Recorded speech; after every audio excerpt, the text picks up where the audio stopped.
দীর্ঘ ১৭ বছর ফ্যাসিবাদের অত্যাচার নির্যাতনের ফলে বাংলাদেশ ইসলামী ছাত্র শিবির প্রকাশ্যে কোনো ধরনের অনুষ্ঠান, সভা, সমাবেশ কিছুই করতে পারেনি।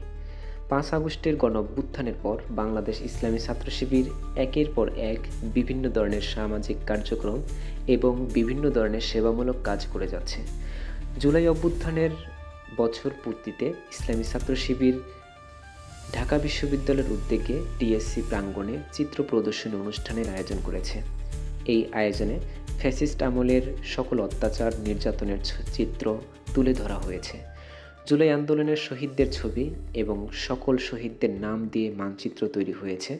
এছাড়াও স্বৈরাচারের হাতে গুম খুন হওয়ার চিত্রগুলো দেখানো হয়েছে। আরও দেখানো হয়েছে বিচারিক হত্যাকাণ্ডের শহীদদের ছবি।